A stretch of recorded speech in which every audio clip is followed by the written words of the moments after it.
What is up, everybody? It is a Fed Wednesday. Spencer Israel, Steve Straza here with you. Let's talk about it, Steve. The FOMC just announced no change to the federal funds rate. Surprise, surprise there. Not really. Markets saw that coming, but there are still ramifications of this decision. Jerome Powell is speaking right now. We're watching it. We're going live. We're talking about it. Steve, what are we thinking here? It's all about what today's meeting does. Everybody's saying it's going to be a snooze fest. It's going to be a nothing burger, right? But it's all about what it does, and his comments right now are going to determine what it does for the market's expectations for interest rates in the future, right? So in recent weeks, really, it began with the most recent CPI report. The expectations for the next cut are being moved forward, right? They're shifting forward. So if the market can believe correctly that they're going to get a cut sooner, right? That rates will be lower sooner than they otherwise thought. I think this could be the catalyst to break the dollar index back into its old range, to fail that breakout. And I think that could be massive. So that's what I'm watching more than anything today.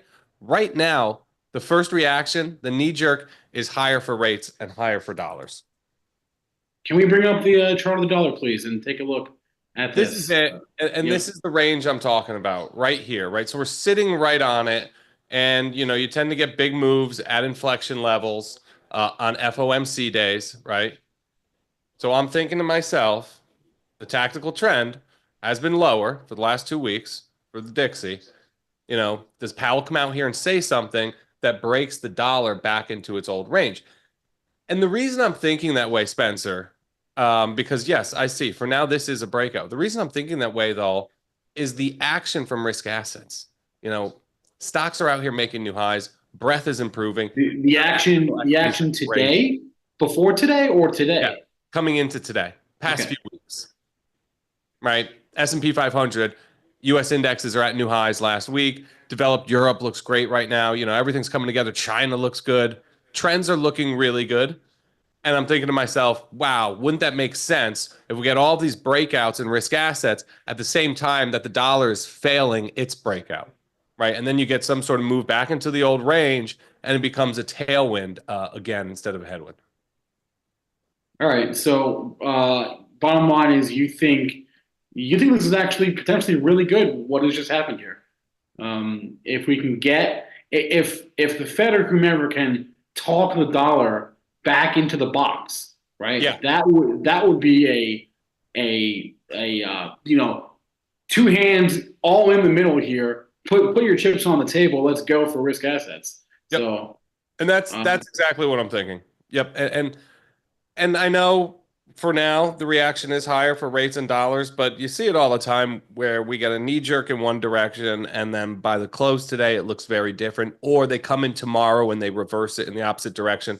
So my general rule on FOMC day is never trust the first direction, but also just wait until the end of the week, right? To really see what direction the market picks for these trends.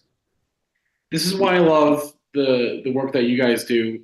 Here we are. We're talking about this headline today, but we're really talking about what it means within the context of the dollar and what that means for stocks, because that's what matters. We're not talking about, what does this decision mean in the context of this political tug of war between the Federal Reserve and Trump, and what does this say about Powell's independence? We don't really care about that stuff, Steve. We don't really care. We don't. Right?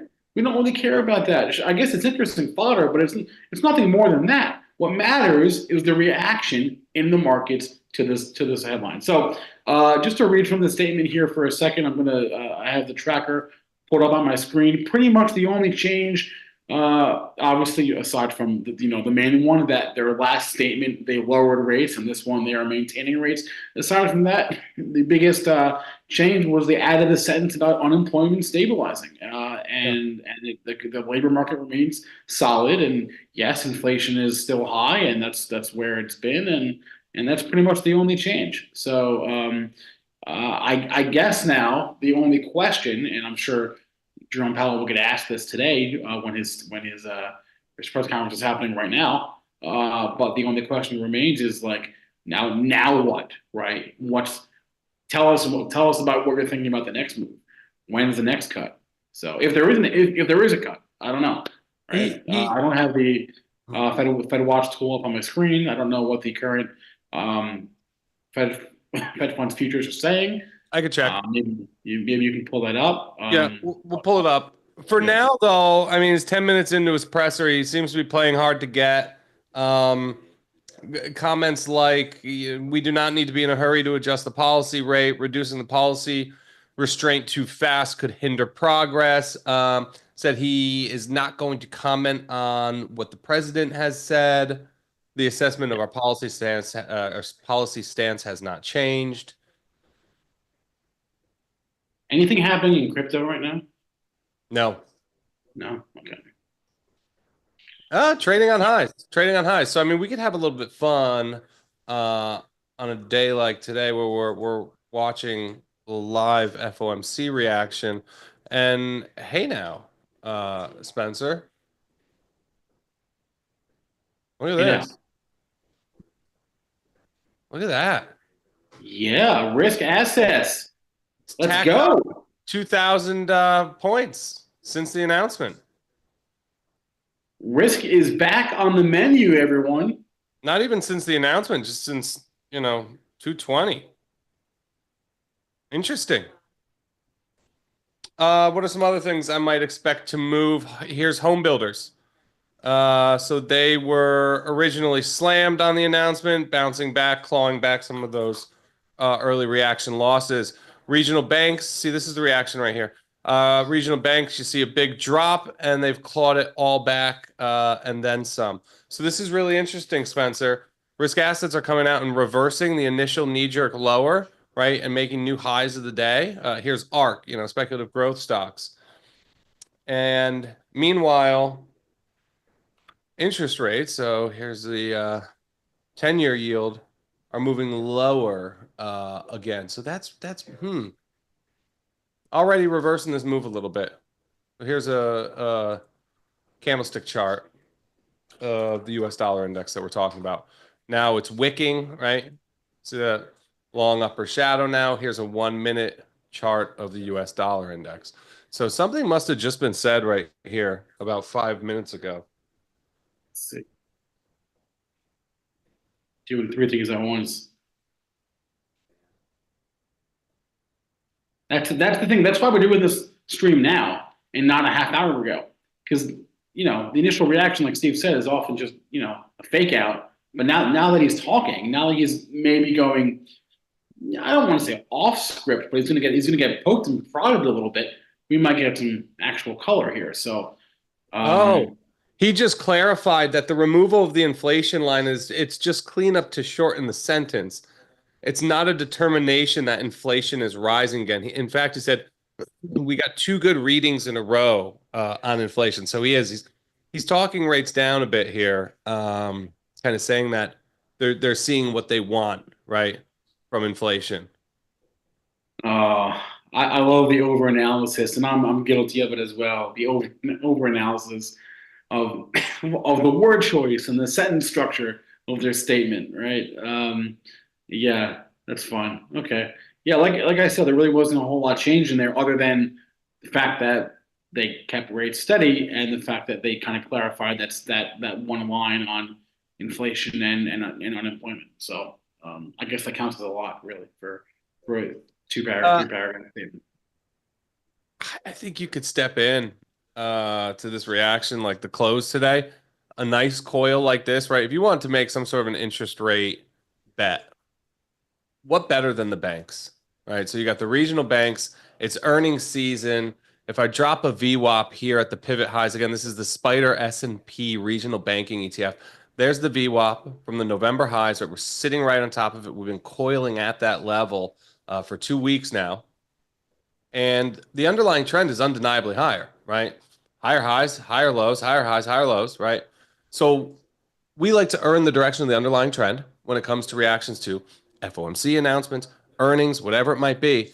And here's your vehicle, right? If you want to bet on maybe rates rolling over here, Powell giving the market what they want to hear right now in this press conference, I think the banks are your vehicle. I think that's it. I think another one Here, bonus vehicle, speculative growth stocks. I mean, look at them. Look at them wicking. Nice long lower shadow today, trading back to the highs of the day. And what a clean level here. And not only is it a clean level, but we're coming out of a textbook primary trend reversal pattern. Right? So you say 63 and a quarter, those pivot highs, that's your breakout zone. But when you zoom out on the chart, the trend just shifted higher, right? The primary trend. And you could draw it something like this to show that. So I don't know. How do you like that for two FOMC day trades, speculative growth and regional banks? Look, I like what you said before that, right? Which is more often than not, headline reactions occur in the direction of the underlying trend. Not always, Yeah. obviously, but more often than not. So we've been talking about the strength in banks for a while, actually strength in most things for a while, frankly. So there's no reason to question that. And there's of course many more forces acting on the banks, not just the Federal Reserve decision to cut rates or not cut rates, right? There are more forces at play, but this is probably going to just end up helping them, right? So A long list of potential catalysts for the banks these days. well, you got the deregulation that we've been Yeah, talking about. You had the yeah. earnings that just came out last week. What else do we have here? Rate cuts. Rate cuts. That's right, or not. Things are coming together for the banks, Spencer. 2025 could be the year of the banks. It's a little early for that, but maybe, You don't like maybe. it? Let me It's a say little one more early. thing, right? If this whole story were to come together, what that I'm talking about, dollar falls back into the box, rates come off. We cut rates sooner than the market had previously believed. I think international equities are the big story. It's not even about US stocks anymore. Sure, US stocks are going to be, trending just fine. But I think the big stories will be overseas.